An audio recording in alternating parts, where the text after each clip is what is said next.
أعوذ بالله من الشيطان الرجيم. بسم الله الرحمن الرحيم. بسم الله الرحمن الرحيم. الحمد لله رب العالمين، والصلاة والسلام على رسوله الكريم نبينا وحبيبنا ومولانا محمد وعلى آله وصحبه ومن اهتدى بهديه إلى يوم الدين. أشهد أن لا إله إلا الله وحده لا شريك له، وأشهد أن محمدا عبده ورسوله. يا أيها الذين آمنوا اتقوا الله حق تقاته ولا تموتن إلا وأنتم مسلمون. يا أيها الناس اتقوا ربكم الذي خلقكم من نفس واحدة وخلق منها زوجها وبث منهما رجالا كثيرا ونساء، واتقوا الله الذي تساءلون به والأرحام إن الله كان عليكم رقيبا. يا أيها الذين آمنوا اتقوا الله وقولوا قولا سديدا يصلح لكم أعمالكم ويغفر لكم ذنوبكم، ومن يطع الله ورسوله فقد فاز فوزا عظيما. ثم أما بعد، فإن أصدق الحديث كتاب الله، وخير الهدي هدي محمد صلى الله عليه وسلم، وشر الأمور محدثاتها، فإن كل محدثة بدعة، وكل بدعة ضلالة، وكل ضلالة في النار.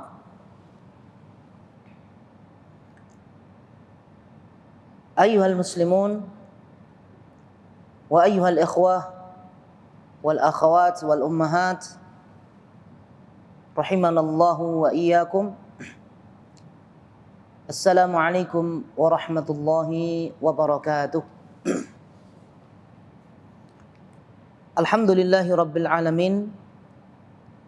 Puji syukur kehadirat Allah Azza wa Jal atas segala nikmat yang Allah Subhanahu wa taala limpahkan kepada kita semua. Alhamdulillahi rabbil alamin. Pada siang hari ini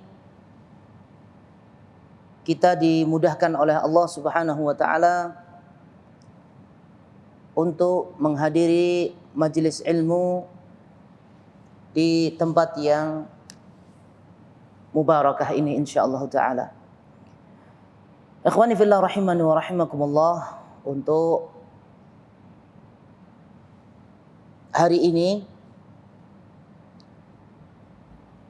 untuk mencerahkan suasana biar tanwi', ibadah itu harus tanwi', karena memang bukunya belum siap.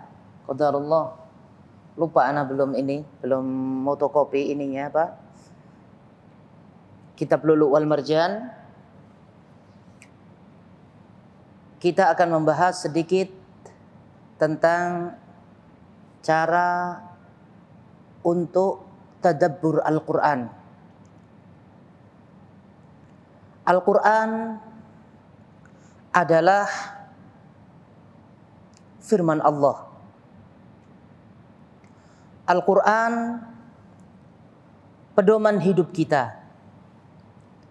Undang-undangnya orang-orang yang beriman kepada Allah Subhanahu wa taala. Al-Quran itu adalah penyejuk jiwa yang bisa menenangkan hati kita. Semuanya itu Allah Subhanahu wa taala dijelaskan di dalam Al-Qur'anul Karim. Kalau kita mengakui bahwasanya Al-Qur'an adalah undang-undangnya orang-orang Islam, Al-Qur'an adalah kitabnya orang-orang Islam, tapi ternyata sedikit sekali yang mampu menyisihkan waktunya untuk mempelajari, apalagi sampai mentadabburi Al-Quran. Padahal Al-Quran itu bagian daripada kehidupan kita. Al-Quran itu adalah hidup kita istilahnya.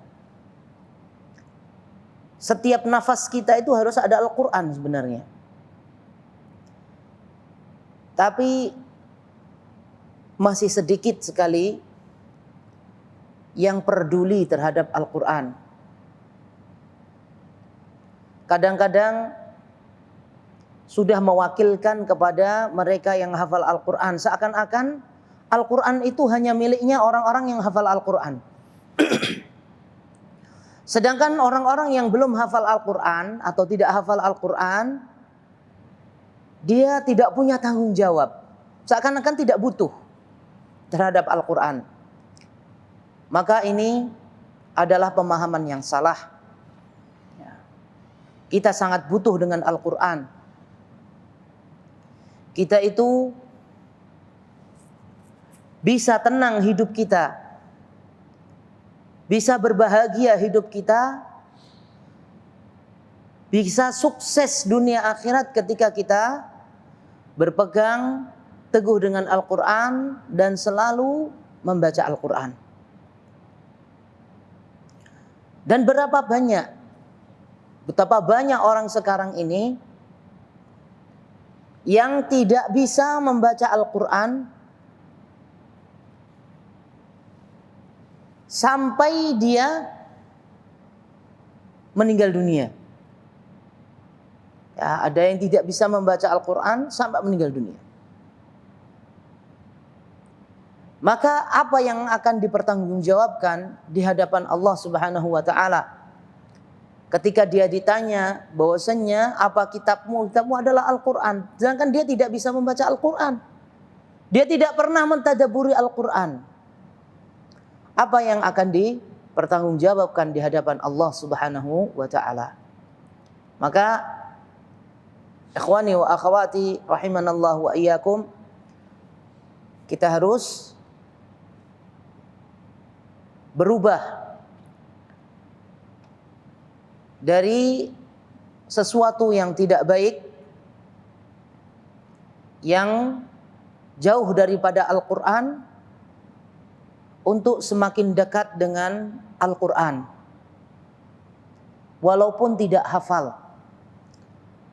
walaupun hafalnya cuman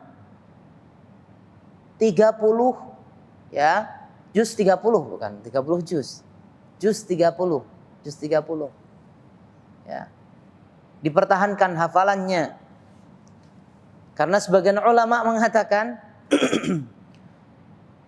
seseorang hafal 30, jangan 30 juz 30 saja. Salah, teman. Juz 30, hafal juz 30. Kemudian dipertahankan. Secara otomatis juz 30 itu akan merubah hidupnya. Bisa merubah hidupnya. Otomatis. Asalkan satu juz itu betul-betul mutqin. Betul-betul hafal, bukan sebentar ya saya murojaah dulu, bukan. Juz 30 itu ketika dites, ya, ketika dites antum berapa hafalannya? Juz 30 saja. Ya, ketika dites dia udah baca surah An-Naba, baca surah, ya, baca surah Abasa atau baca surah Al-Infitar, langsung dia hafal. Ya, dia hafal membacanya.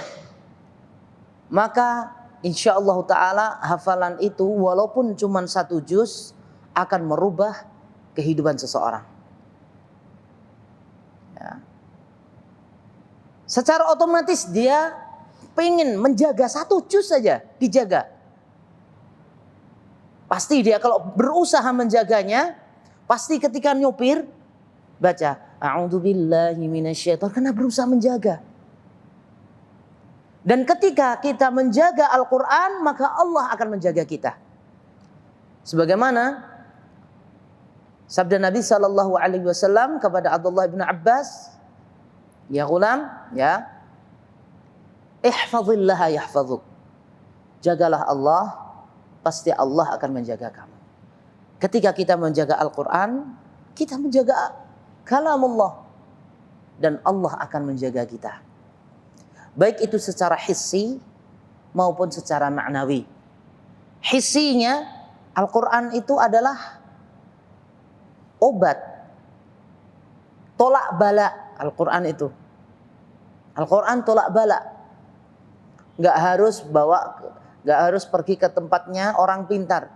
Hafal Al-Quran itu adalah yang bisa menjaga kita dari gangguan syaitan dan dari gangguan orang hasad, bahkan dari gangguan orang-orang yang berniat buruk kepada kita. Ya. Al-Quran adalah syifa, obat. Jadi kalau seseorang itu 1 juz saja, tapi betul-betul hafal, bukan 1 juz, ia pernah hafal, bisa merubah hidupnya secara, ya, mungkin nggak total, tapi merubah hidupnya ya menjadi yang lebih baik. Pasti kalau orang 30 juz memang betul-betul hafal, ketika sholat gak cuma baca qul huwallahu ahad atau qul a'udzu birabbin nas. Tidak. Pasti dia akan membaca ayat-ayat yang lain. Dia akan membaca surah yang panjang. Ya, baca surat-surat yang panjang. Gak cuman baca qul huwallahu ahad, qul a'udzu birabbin nas. Akan rubah terus. Qiyamul lail pasti punya niat. Ya, pasti punya niat untuk qiyamul lail. Kenapa? Untuk menjaga hafalan. Karena cara untuk menjaga hafalan salah satunya yaitu dibaca ketika qiyamul lail, ketika sholat. Maka akan berubah, sholatnya berubah. Waktunya pun, saya manfaatkan daripada ini, saya manfaatkan untuk murojaah. Nanti hilang hafalan anak. Itu satu. Bahkan dengan 1 juz ini atau mungkin 2 juz atau mungkin 5 juz, otomatis akan menjauhkan seseorang dari bermaksiat kepada Allah Subhanahu wa taala. Kenapa? Karena Al-Qur'an itu bersih. Al-Quran itu bersih, tidak akan bisa dicampuri dengan kemaksiatan. Ya. Al-Quran itu bersih, tidak bisa dicampuri dengan kemaksiatan. Secara otomatis dia, ya Allah astagfirullahaladzim, ini akan merusak hafalan saya. Jadi sangat ini menentukan ini Al-Quran ini. Kalau cuma hafal, banyak orang pernah hafal. Nggak usah banyak-banyak. Ya. 5 juz bukan 5 juz. 5 juz'un Al-Qur'an min Al-Qur'an. 5 juz. Kalau memang itu benar-benar atau mungkin 1 juz ini antum rasakan faedahnya. Benar ya ikhwani fillah. Sangat bisa merubah Al-Qur'an itu. Kalau punya niat untuk menjaga Al-Quran. Makanya Allah Subhanahu wa taala ya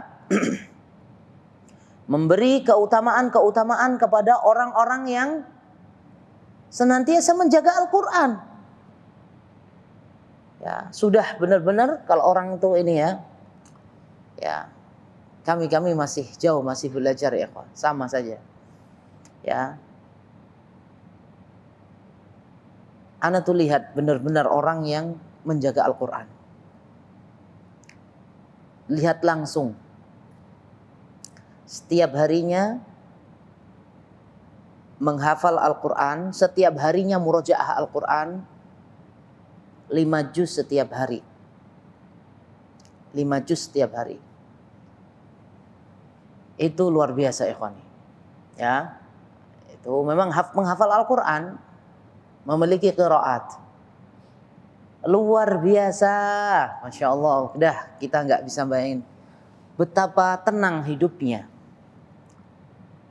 Ya, setiap hari, setiap pagi itu disimak oleh murid-muridnya. Di sana ada orang luar negeri yang siap nyimak. Gak hafal Al-Quran, yang penting saya nyimak. Setiap pagi habis subuh sampai syuruk, nunggu syuruk. Itu bisa 1 juz atau 1 juz setengah lewat telepon saja. Setiap hari. Kecuali hari Jumat itu disimak membaca surah Al-Kahfi.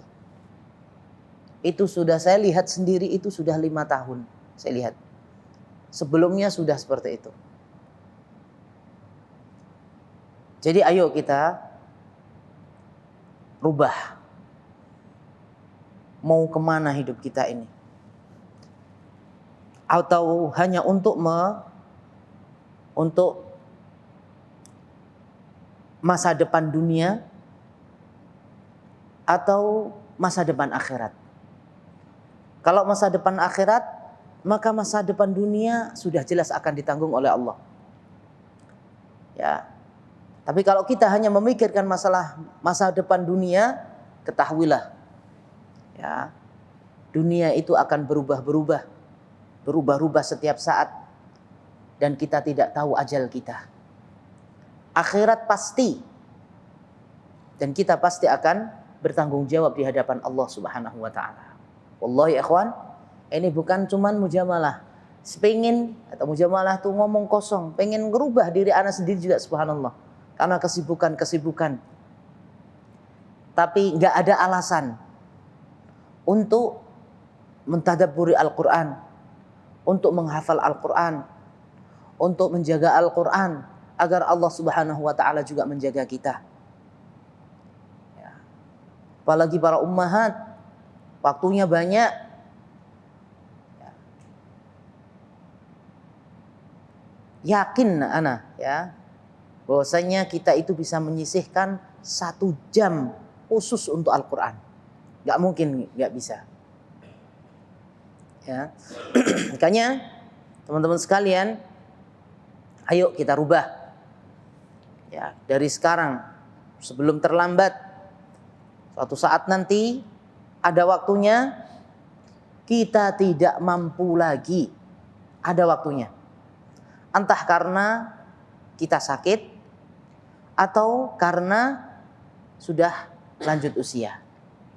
Atau mungkin karena sebelum kita praktekkan ini semua, kita sudah disuruh menghadap Allah Subhanahu wa taala, mempertanggungjawabkan semua yang kita lakukan di dunia.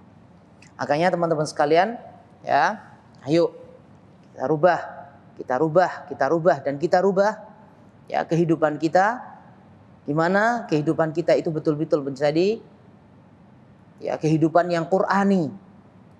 Jangan kita berlepas diri dari Al-Quran kemudian kita serahkan kepada kita serahkan kepada penghafal Al-Quran. Ini urusannya menghafal Al-Quran. Al-Quran itu miliknya semua kaum muslimin. Ya, orang Islam memiliki Al-Quran dan semuanya bertanggung jawab untuk menjaga Al-Quran. Ya, syukur-syukur menghafalkan sedikit dihafalkan Al-Quranul Karim. Sekarang cara menghafal itu gampang sekali. Ya, dihafalkan melalui ada ini aplikasi itu, diulang-ulang, ya. Diulang-ulang. Ya, setelah itu udah, saya yakin juga, anak yakin juga banyak ustadz yang mau antum simak, benerin kesalahannya pas waktu duduk atau ini. Siap. Ya, bacain tolong ini, simak sebentar. Atau teman-teman itu simak, tolong anak simak. Enggak ada masalah. Ya, itu adalah kebaikan. Khususnya ikhwan-ikhwan sekalian. Ya, ayo kita rubah. Ya, mau kapan lagi merubahnya? Nah, yakin juga umurnya ini juga udah mulai melihat sudah banyak ininya, cahayanya. Jenggotnya sudah bercahaya, kepalanya juga bercahaya. Ya. Ini harus, itu tanda-tanda kita itu harus benar-benar harus merubah kehidupan kita menjadi kehidupan yang tujuannya adalah akhirat yang hakiki, ya. Baik, ikhwani fillah rahimani wa rahimakumullah.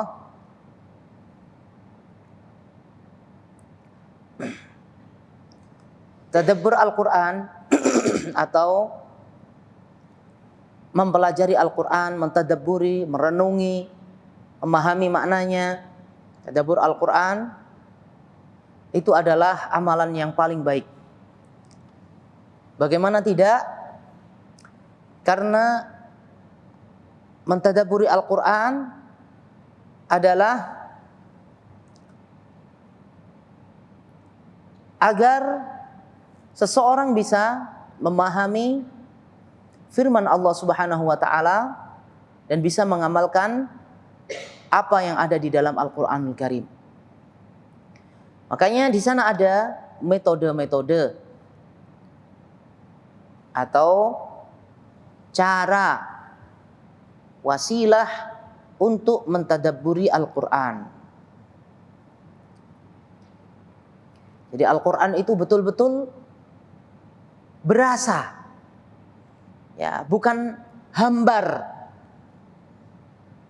tapi ada kayak ada ruhnya, kayak kehidupan, ya, ada hidupnya baca Al-Qur'annya. Bukan cuman suara yang tidak memiliki makna.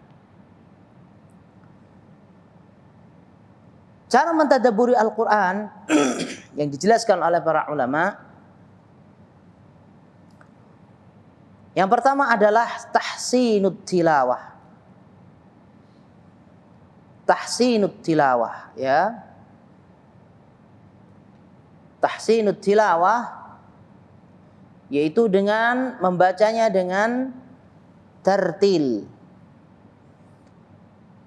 dengan tilawah,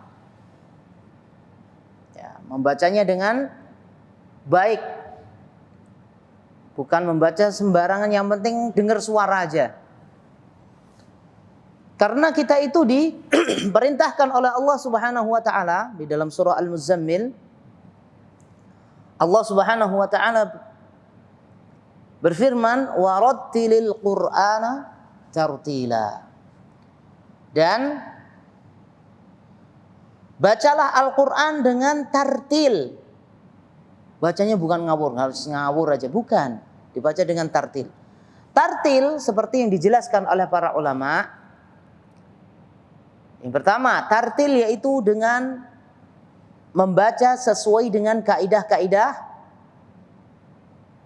bacaan Al-Qur'an. Ya. Jadi, tartil adalah membaca Al-Qur'an dengan kaidah bacaan Al-Qur'an. Ya, dengan kaidah membaca Al-Qur'an. Panjang pendeknya, waqaf wasalnya, ya. Jadi waqaf wasalnya, kemudian selain waqaf wasalnya, ini idgham apa izhar. Jelas membacanya. Jadi dibaca sesuai dengan kaidah bacaan. Atau lebih ininya, lebih ekstrimnya, dibaca sesuai dengan bacaan Nabi Sallallahu Alaihi Wasallam. Ini kadang-kadang yang diiniin, Al-Quran juga harus sesuai bacaan Nabi. Bacaan Nabi Sallallahu Alaihi Wasallam, bagaimana cara membacanya? Seperti itu dengan kaidah. Makanya dipermudah kita itu mempelajari kaidah-kaidahnya agar kita itu bisa membaca Al-Quran dengan tartil. Tartil dimaknai juga dengan suara yang merdu. Tartil dengan suara yang merdu. Dibaca Al-Quran dengan bacaan yang benar dan suara yang merdu.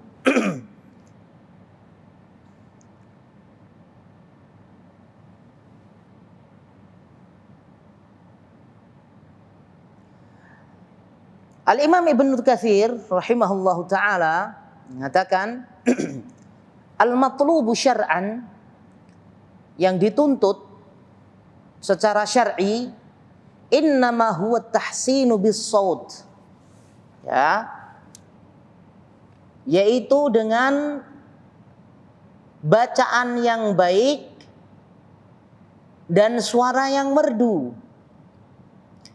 yang mana itu al-ba'itsu ala tadabburil Qur'ani wa tafahhumihi, ya, itu akan menarik pembacanya untuk gampang mentadabburi Al-Qur'an dan memahaminya. Dibaca ketika bacanya merdu, kemudian tajwidnya. Tajwid itu jangan salah, antum tajwid itu bukan untuk tahsin Al-Qur'an saja. Tajwid itu, ya, kalau sesuai kaidah, baca Al-Qur'an itu sesuai kaidah, orang yang mendengarkannya itu gampang untuk memahami Al-Qur'an. Kalau dengan tajwid, contohnya roknya di tafkhim, ditipiskan, khobir, sama khobir, oh itu roknya, berarti setelah ya itu. Artinya, oh wallahu bima ta'maluna khabir. Gampang memahaminya. Kayaknya Al-Quran itu sampai Abu Jahal, siapa lagi? Orang-orang musyrik senang mendengarkan Al-Quran. Mereka sampai dikisahkan tuh dalam surah Nabawiyah tuh, ngintip-ngintip semuanya ke biliknya Rasulullah SAW untuk mendengarkan ayat-ayat Al-Quran. Kenapa? Karena Al-Quran itu gampang difahami karena bacaannya dilantunkan dengan tajwid. Roknya jelas, haknya jelas. Nggak seperti bahasa Arab lainnya, Arab yang biasa itu nggak sama. Dan ini termasuk mujizat Al-Quran. Jadi dibaca Al-Quran tuh orang langsung paham kalau sesuai dengan tajwid. Siapapun yang membaca, orang ajam, orang bukan Arab, orang Inggris, ya, kalau sesuai dengan tajwid, ya udah, dan gampang Al-Quran itu. Semua orang, banyak di negeri kita, bacaan Al-Qurannya, Masya Allah, kalah orang Arab semua dah. Tapi apa? Nggak bisa bahasa Arab. Diterjemahin dulu. Tapi kalau baca Al-Quran, luar biasa. Taib, ya. Kemudian akan menumbuhkan wal khusyuk wal hudu. Khusyuk. Kemudian semakin tenang, wal inqiyadu ta'ah, dan tunduk untuk melaksanakan ketaatan. Itu kata Imam Ibnu Katsir rahimahullah taala. Akan menumbuhkan atau akan membantu untuk mentadabbur Al-Qur'an, memahaminya, dan semakin khusyuk dan tunduk untuk melaksanakan ketaatan.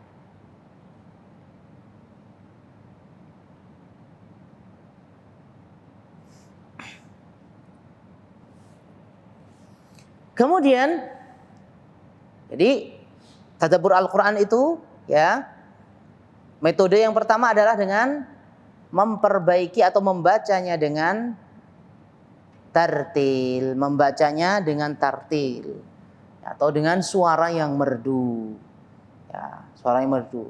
Makanya Nabi SAW di dalam hadis yang sahih, ya, beliau SAW bersabda, laisa minna man lam yataghanna bil Qur'an.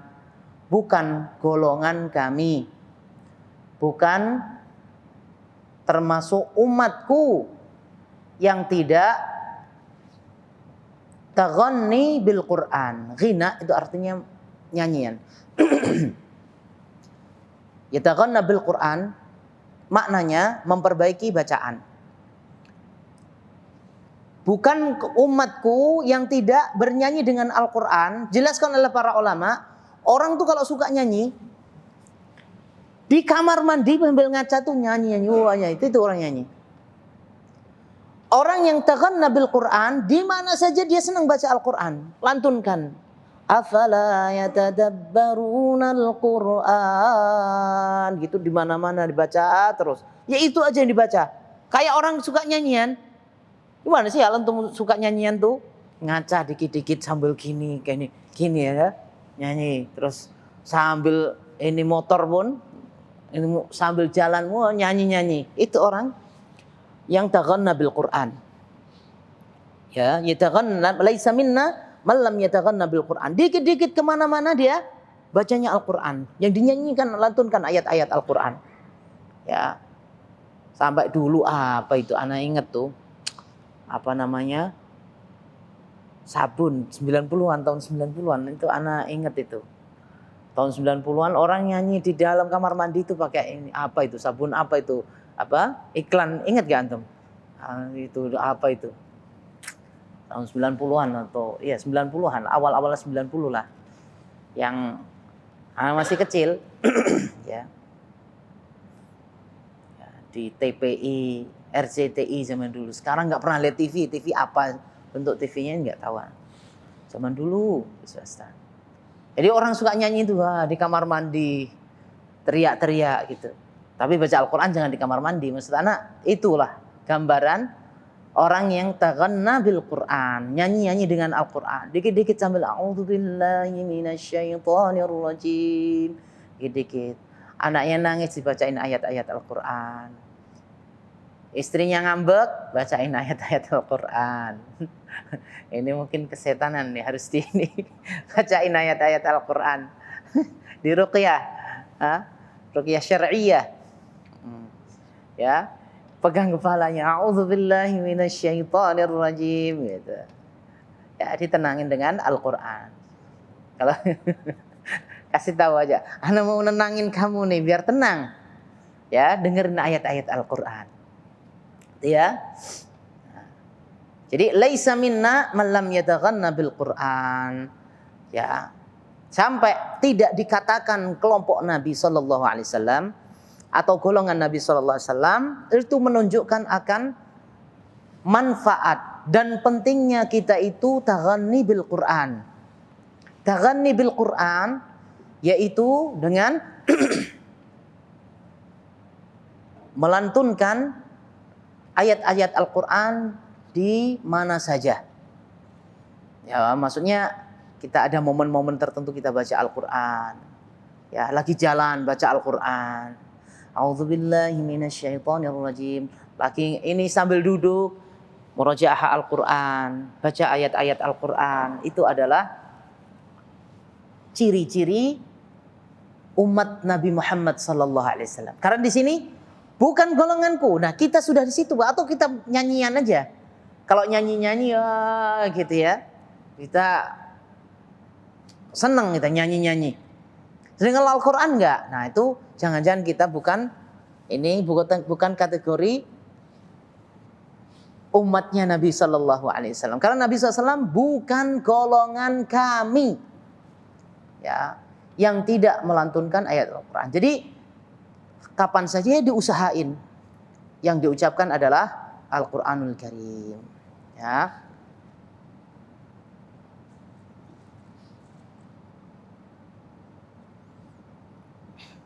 Kemudian metode berikutnya. Al-Quran tuh kalau memang dibaca dengan tartil itu luar biasa. Senang orang yang mendengarkan, orang yang membacanya pun senang. Ya. Walaupun suaranya nggak sebagus Misyari Rasyid, nggak harus. Tiru dikit kayak Misyari Rasyid atau Mahir Ma'akli atau Abdurrahman Sudais. Niru dikit, tapi itu akan senang. Itu senang, bener wallahi senang ya kawan. Orang kalau sudah senang niru itu kadang-kadang niru kebaikan. Ada tuh ayat yang senang didengarkan. Ya, senang didengarkan itu akhirnya bisa hafal. Ya. Ana punya kawan, semoga Allah menjaga beliau, hafizahullah taala. Udah tua ya. Ana tuh hafal ya. Hafal surat-surat ini semua karena ana sholat di belakang Ustadz Mubarak. Ustaz Mubarak Muhammad, semoga Allah menjaga beliau. Ya. Jadi apa yang dibaca Ustaz Mubarak tuh dari ini ya. Dari dia jadi makmum subuh, kalau subuhan biasanya agak panjang-panjang gitu ya. Dia hafal. Dan selalu ya dulu kami belajar di Al-Irsyad dulu. Subuh tuh paling orang 6, 7, ya orang-orang itu aja yang datang tuh. Terus saya tanya, anak hafal nih. Ini hafal surat ini, surat ini, surat ini, surat ini. Itu karena dengerin Ustaz Mubarak. Ya kayaknya manfaatnya sangat baik. Kemudian bacanya yang kedua, cara mentadabburi Al-Quran adalah qiraatul lail, membacanya di malam hari. Membacanya di malam hari. Allah Subhanahu wa taala berfirman, "Inna nasyi'atal laili hiya ashaddu wat'an wa aqwamu qila." Sungguh bangun malam itu lebih kuat ya, mengisi jiwa, dan bacaan di waktu itu lebih berkesan. Antum coba baca Al-Quran jam 2:30 sekarang. Setelah antum melaksanakan sholat tahajud, baca Al-Quran. Jangan suaranya pelan, suaranya antum bisa dengar. A'udzu billahi minasyaitonir rajim. Pelan. Bismillahirrahmanirrahim. Terus pelan, dikit-dikit, ya Allah. Assalam. Pakai minyak wangi, ya. Habis wudu, habis itu baca Al-Quran, antum doa. Antum pengen rasain, luar biasa. Luar biasa, benar. Kalau benar-benar di ini ya, Masya Allah, benar ya. Makanya wa minal laili fatahajjad nafilatan lak wa arina manasikana wa tub alaina. Ya. Malam hari ya, salat sunnah. Itu Masya Allah, luar biasa. Ibnu Abbas radhiyallahu ta'ala anhuma berkata, wa qawluhu aqwamu qila huwa ajdaru ayyafqaha fil Qur'an. Makna daripada wa aqwamu qila,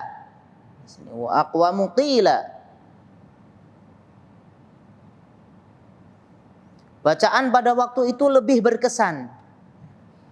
Dikatakan oleh Al-Imam Ibnu Abbas rahimahullah radhiyallahu taala anhuma bahwasanya ajdaru ayyafqaha fil Qur'an, lebih gampang untuk memahami Al-Qur'an pada waktu itu. Dan kita ya dulu ya penemuan, kalau kita kan belajar syar'i ya.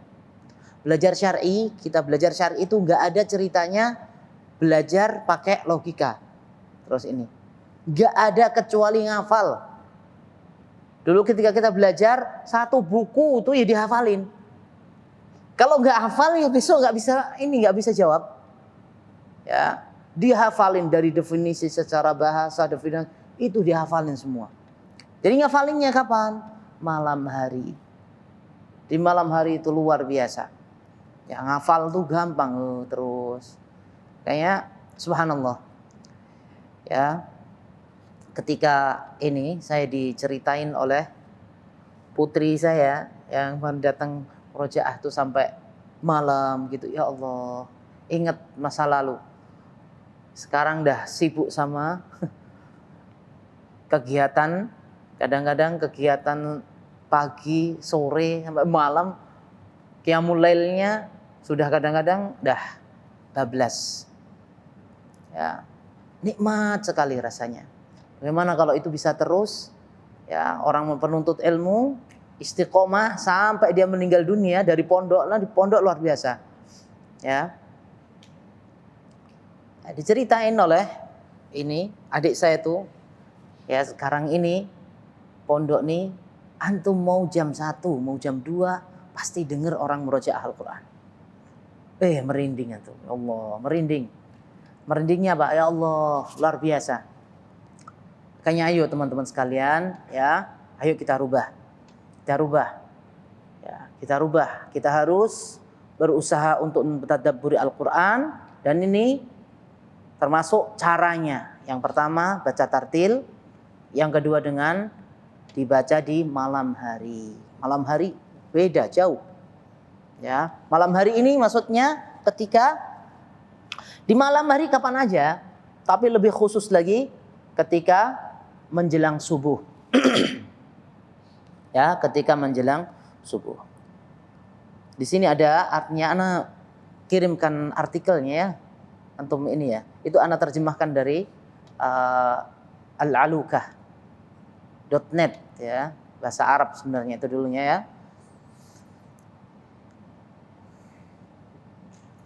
Ibnu Abbas berkata, bacaan pada malam hari itu lebih berkesan dan lebih gampang untuk memahami Al-Quran. Karena di malam hari itu waktu yang tepat untuk membaca Al-Quran dibandingkan ketika membaca di siang hari. Dikarenakan di malam hari itu tenang dan sunyi. Disinilah waktu yang tepat untuk mentadabburi Al-Quran. Sunyi, tenang. Itu menjaga secara hissi maknawi. Maling mau masuk, orangnya bangun ternyata. Gak jadi. Secara hissinya. Maling pun takut. Kalau ini, orang-orang kadang-kadang ini. Dulu, jadi guyonan. Ketika saya masih ya, belum kenal sunnah. Termasuk manfaat rokok katanya. Manfaat rokok itu menjaga rumah. Ya. Tahu nggak menjaga rumahnya? Karena perokok itu akan cepat batuk-batuk malam hari. Katanya. Batuk-batuk di malam hari akhirnya maling nggak mau masuk rumah. Dirubah itu. Itu kan nggak sehat. Ya, batuk berarti nggak sehat. Ya. Diganti dengan apa? Bacaan Al-Quran. Sekarang kalau dulu, karena apa? Menghalalkan yang diharamkan oleh Allah SWT. Ya, kayak gitu pun ada yang percaya. Ya, taib. Jadi yang kedua adalah inna nasyi'atal laili hiya ashaddu wat'an wa aqwamu qila. Baca Al-Qur'annya di malam hari itu gampang untuk mentadabburi Al-Quran. Nah teman-teman yang mungkin gak usah Al-Quran saja, antum seumpama ikut kajiannya Ustadz Abdullah Rai, ya, ikut kajiannya Ustadz Abdullah Rai, pengen murojaah buku-bukunya, pengen murojaah pelajaran, antum murojaah di malam hari setelah sholat tahajud. Sholat tahajudnya mungkin 2 rakaat, kemudian sholat witir, habis itu antum murojaah, itu luar biasa, ya. Mungkin yang pernah di pondok pesantren udah biasa, tapi yang antum mungkin ini apa namanya, dikasih tahu trik-triknya. Mungkin sekarang juga pondok pesantren Qatar, ya, dibuat pondok pesantren sendiri, dibuat murojaah, waktu itu udahlah luar biasa. Kalau bisa istiqomah luar biasa, ya. Kemudian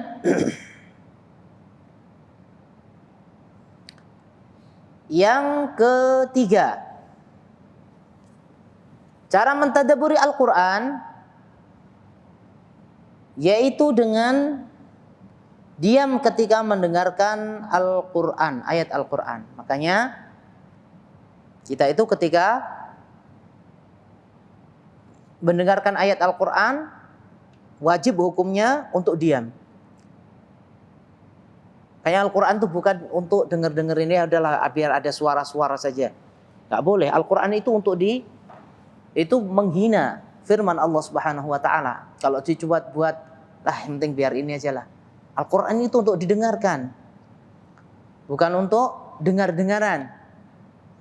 Biar rame, biar gak sunyi. Jadi dihidupin. Tinggal tidur dihidupin, itu juga tidak berakhlak dengan Al-Quran. Antum pas tidur, Yalah biar ini pengantar tidur Al-Quran. Jadi kalau dengerin Al-Quran cepet tidur. Harus didengerin, wajib didengarkan. Sebagaimana Allah Subhanahu wa taala jelaskan dalam surah Al-A'raf ayat 204, "Wa idza quri'al Qur'anu fastami'u lahu wa ansitu la'allakum turhamun." Apabila dibacakan Al-Quran, maka dengarkanlah, diam, agar engkau mendapatkan rahmat dari Allah Subhanahu wa taala. Jadi kalau dengerin Al-Quran, kalau ini ada Al-Quran langsung diam. Bukan didengerin Al-Quran, ya acara apa itu? Acara. Jadi kalau acara walimahan, jangan disetel Al-Quran. Acara walimahan setel Al-Quran. Anda pernah datangi, ya saking hati-hatinya, biar nggak ini musik, jadi disetelin Al-Quran. Jadinya kan kita mau bahagia, mau ngobrol, ini ada Al-Quran, diem. Jadi suruh diem. Ada teh juga sudah dengerin, harus dengerin Al-Quran. Itu waktu-waktu yang bahagia, ya sudahlah diiniin. Makanya sunnahnya tuh bukan di setelin Al-Quran. Ya, karena nggak enak tetangga itu setel musik, kita setel Al-Quran. Ya sudah buat ngobrol aja, nggak apa-apa. Udah waktu hari-hari bahagia itu buat ngobrol saja. Jangan setel Al-Quran kemudian kita malah tidak mengindahkan ya perintah daripada Allah Subhanahu wa taala. Kalau diperintah Allah Subhanahu wa taala apa perintahnya? Kalau mendengarkan Al-Qur'an, kita harus diam dan mendengarkan. Ya, harus diam, mendengarkan dan diam. Enggak sambil ngobrol, ini gini enggak boleh Al-Qur'an. Ini adabnya, adab terhadap Al-Qur'an, terhadap Allah Subhanahu wa taala. Jadi, ya kalau pengen mentadabburi Al-Qur'an yaitu dengan cara didengarkan tapi tidak dengan ngobrol. Ya kita tadabburi Al-Quran sambil ngobrol nggak mungkin bisa. Ya. Qala At-Tabari rahimahullahu taala, Al-Imam At-Tabari rahimahullahu taala, Al-Imam At-Tabari rahimahullahu taala berkata, "Isghaw sam'akum." Ya. Dengarkanlah dengan baik, litatafahhamu ayatih, agar kamu dapat memahami ayat-ayat Al-Quran, ya. Mengambil pelajaran dari bacaannya, wa ya'tabiru bimawa'idhihi, diamlah ketika mendengarkannya agar kamu dapat mentadabburinya. Janganlah engkau ribut ketika mendengarkannya, agar engkau mendapatkan rahmat dan pelajaran dari bacaannya.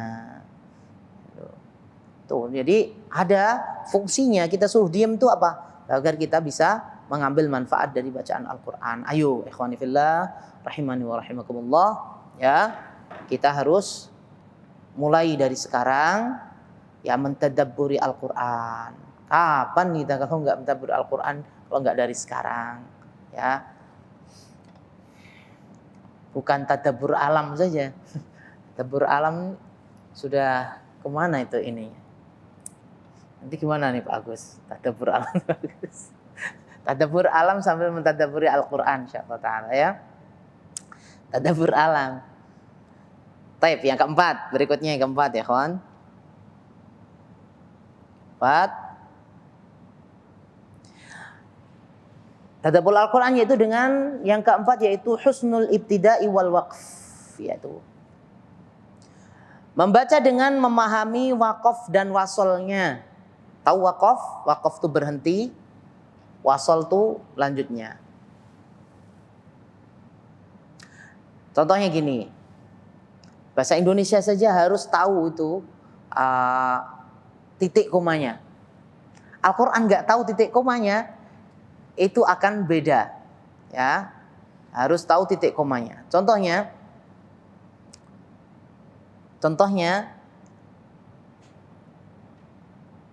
Bapak sedang pergi ke rumah makan tofu, seumpama. Ya. Bapak sedang pergi ke rumah makan, titik, tofu, nggak paham. Apalagi ke rumah makan tofu, apa nggak bisa dipahami. Sama dengan Al-Quran. Makanya di sana dalam Al-Quran itu ada dalam ilmu kaidah membaca Al-Quran ada apa? Wakaf dan wasal. Kapan wakafnya? Kapan berhentinya itu kapan? Di ayat apa berhenti? Biasanya bisa ditanda-tandain. Kalau susah tuh berarti dari alladzina, illalladzin. Ya, terus diulangi. Atau illa, dari illa, berhenti di illa, habis itu diulang lagi illalladzina amanu wa amilus shalihat dan seterusnya. Ada kaidah-kaidahnya. Itu jadi kalau seorang itu tahu wakaf dan wasalnya, maka ya akan memperbaiki cara mentadabburi Al-Quran.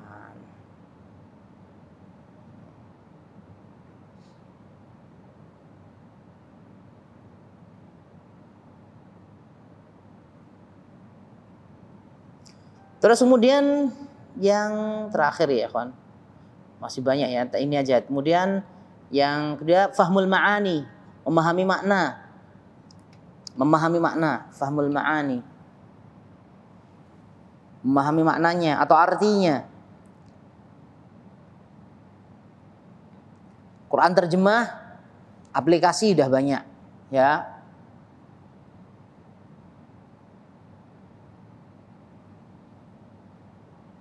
Al-Imam At-Tabari rahimahullah ta'ala berkata, aku heran, inilah a'jabu mimman qara'al Qur'an walam ya'lam ta'wiluh, kaifa yataladzu bi qira'atih. Aku sungguh heran dengan orang yang membaca Al-Qur'an tapi tidak mengetahui maknanya. Kalau sekarang gampang lah, enggak harus tahu bahasa Arab. Ya. Terjemahan di mana-mana. Mau tafsir apa sudah terjemahin ya. Terus bagaimana dia bisa memahami bacaan Al-Qur'an? Jadi gampang. Terjemahan itu kadang-kadang kalau di tafsirnya itu berubah di dalam kurung. Tafsirnya maknanya beda di dalam kurung biasanya. Terjemahan itu. Kemudian yang ke-6, berhenti sejenak. Ya, yang berapa ya? Betul ya? Nah ya, berhenti sejenak. Sebagaimana Rasulullah SAW ketika di ayat tasbih, wasabbih bihamdi rabbika qabla tulu'is syamsi wa qabla ghurubiha. Wasabbih, ya, baca tasbih, subhanallah, subhanallah. Wasabbih bihamdi rabbika wastaghfir. Baca ketika mendengar itu wasabbih, baca tasbih, subhanallah, subhanallah. Muslim wastaghfiruh, astaghfirullah, astaghfirullah. Kita ketika mendengarkan seperti itu. Ya. Innahu kana tawwaba. Kemudian yang ke-7, mengulang-ulang ayat yang terkesan di hati. Sebagaimana dalam hadis itu Nabi SAW menangis sampai Jibril datang. Yaitu firman Allah SWT, in tu'adzibhum fa innahum ibaduk wa in taghfir lahum fa innaka antal azizul hakim. Ya. Maka sesungguhnya jika engkau menyiksa mereka, yaitu umatnya Muhammad, maka sesungguhnya mereka itu adalah hamba-hambamu. Jadi Nabi Muhammad tuh nggak tega seandainya umatnya itu disiksa. Ya, disiksa oleh Allah, masukkan neraka tuh nggak. Sedih Rasulullah SAW. Sampai nangis luar biasa. Sampai Jibril mendatangi Rasulullah SAW. Ya. Wa in taghfir lahum fa innaka antal azizul hakim. Kalau seandainya engkau mengampuninya, maka sesungguhnya engkau adalah maha perkasa lagi maha bijaksana. Ini Rasulullah SAW memikirkan kita sampai beliau SAW menangis ketika membaca ayat ini sampai diulang-ulang oleh Rasulullah SAW. Kemudian yang ke-8, mengetahui gaya bahasa Al-Quran. Ya, ini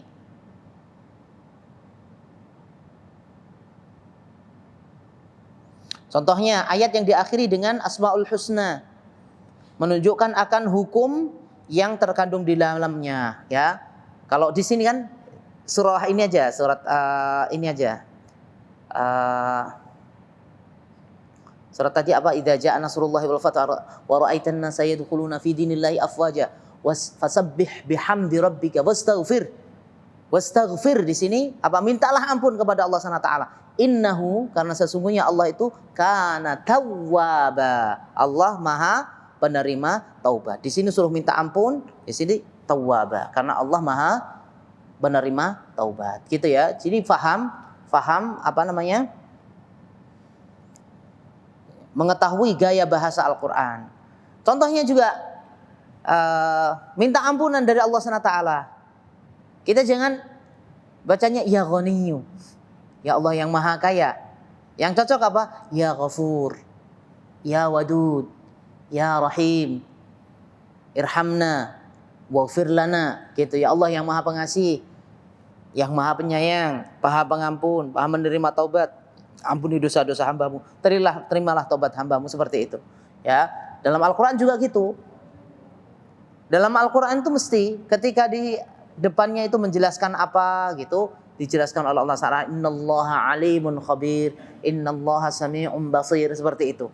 Itu menunjukkan ayat-ayat yang sebelumnya itu apa yang dijelaskan oleh Allah Subhanahu wa taala untuk menerangkan akan kebesaran Allah, ya, yang harus difahami oleh manusia. Taib ikhwani fillah rahimani wa rahimakumullah. Mohon maaf agak terlambat dikit, ya. Insyaallah taala kita lanjutkan pada pertemuan berikutnya, dan semoga saja kita dimudahkan untuk mentadabburi Al-Qur'an, menjaga Al-Qur'an, dan sekaligus menghafalnya, karena jelas ya pembawa Al-Qur'an, orang yang senantiasa perhatian Al-Qur'an, maka Allah Subhanahu wa taala akan menjaganya, sekaligus Allah Subhanahu wa taala juga akan memperhatikannya. Semoga bermanfaat. Mohon maaf apabila ada kalimat-kalimat yang kurang berkenan. Kita tutup dengan doa kafaratul majlis. Subhanakallahumma wa bihamdika asyhadu an la ilaha illa anta astaghfiruka wa atubu ilaik. Assalamualaikum warahmatullahi wabarakatuh.